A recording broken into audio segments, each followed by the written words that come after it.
السلام علیکم ورحمۃ اللہ وبرکاتہ۔ امید ہے سب دوست خیر و عافیت سے ہوں گے۔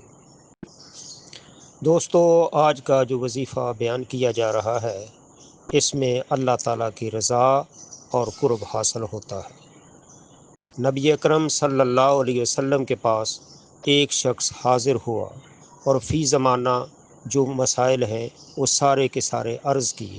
مختصراً یہ کہ فرمایا، یا رسول اللہ، کھانے کے لیے اناج نہیں ہے، رہنے کے لیے مکان نہیں ہے، دنیا چھوڑ گئی ہے، اپنے بیگانے ہو گئے ہیں، کوئی دنیا کے اندر میرا مرتبہ اور مقام نہیں ہے۔ نبی اکرم صلی اللہ علیہ وسلم نے جب اس کی ساری گفتگو کو سنا، ارشاد فرمایا کہ بندہ خدا، تو وہ تسبیح کیوں نہیں پڑھتا جو فرشتے پڑھتے ہیں؟ صحابی رسول صلی اللہ علیہ وسلم نے عرض کیا، یا رسول اللہ صلی اللہ علیہ وسلم، فدا کا امی و ابی، یا رسول اللہ مجھے کیا علم صحابہ کے بار کیا پڑھتے ہیں؟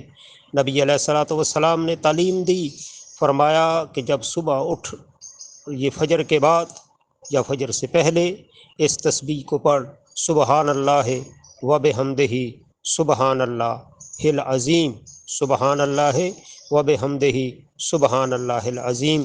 اس تسبیح کا تذکرہ بخاری شریف کی آخری حدیث کے اندر بھی ہے۔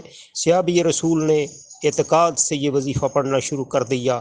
چند دن کی مداوت کے بعد حاضر خدمت ہوا، کہنے لگا، یا رسول اللہ صلی اللہ علیہ وسلم، اللہ نے میرے سارے مسئلے حل کر دیے ہیں، اتنی مجھے نعمتوں سے نوازا ہے کہ میں اڑوس پڑوس کے اندر بھی وہ نعمتیں تقسیم کرتا ہوں۔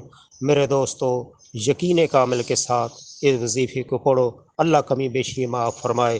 25-30 سال سے یہ میرا معمول ہے، میرے جاننے ماننے والوں سب کو تعلیم دی جاتی ہے، وہ اسے پڑھتے ہیں، آپ بھی پڑھیں، دین دنیا کی نعمتیں حاصل کریں۔ اس میسج کو نبی پاک کی امت تک پہنچائیں تاکہ پریشان حالوں کی پریشانیاں دور ہوں۔ والسلام علیکم ورحمۃ اللہ۔